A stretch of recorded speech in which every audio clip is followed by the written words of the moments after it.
Alors, Catherine nous dit: Je suis ravie de payer la redevance d'une télévision publique, même si ce n'était que pour le plaisir de vous suivre dans vos animations de débat. Avez-vous un attachement tout particulier au service public audiovisuel et de quelle nature? Alors, il faut faire attention. Euh, on dit toujours des trucs définitifs parce qu'on est dans un pays où on aime bien porter des étendards qui ne sont pas les siens, ou se faire à bon compte une espèce de morale. Je vais faire des réponses successives et historiques. J'ai démarré ma carrière professionnelle dans le service public, puisque le premier boulot de journaliste que j'ai eu était Radio France Internationale, que j'avais choisi d'y aller, que j'y avais fait mon stage et que j'étais fier de travailler dans une radio qui était une radio de service public à vocation internationale. Ça me faisait rêver quand j'étais jeune journaliste. J'ai beaucoup travaillé dans le service public depuis que je fais ce métier, avec plaisir. Il m'est arrivé de le quitter aussi en étant épuisé par son fonctionnement. C'était le cas quand j'étais justement jeune journaliste. Après 5 années de boulot, je trouvais que j'avais pas assez d'avancement, que je gagnais pas assez bien ma vie.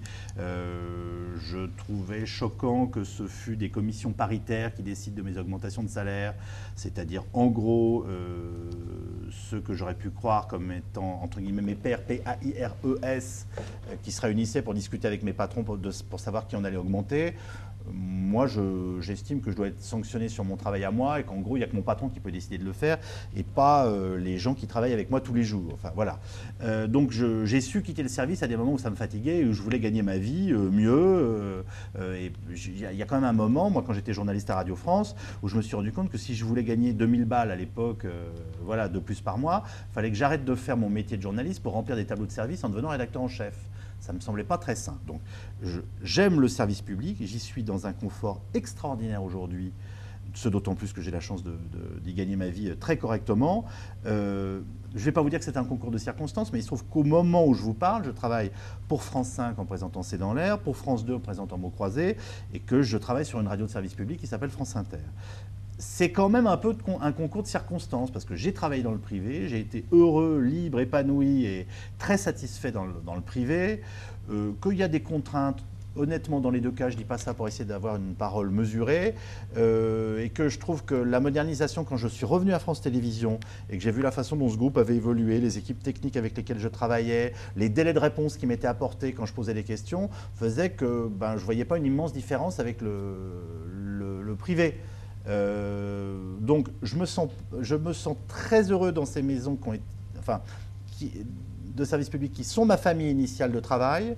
Je ne veux pas du tout en être le porte-étendard. Moi, je ne me vois pas défiler avec des pancartes, le service public à tout prix. J'y suis très heureux. Peut-être que je retravaillerai un jour dans le privé. Enfin, bon, voilà, j'en sais rien. Mais ce que je peux dire, c'est que l'activité que j'y exerce, je l'exerce dans de très bonnes conditions éditoriale, professionnelle et je dirais même morale au sens le plus large du terme. C'est que mon épanouissement professionnel sur les antennes de service public se fait réellement et qu'on me demande de faire de bonnes émissions et non pas de remplir des cahiers de pub ou des choses comme ça. Donc évidemment, ça me convient tout à fait, mais je pense sincèrement que je suis adaptable et que je peux être heureux dans les deux systèmes, si je puis dire.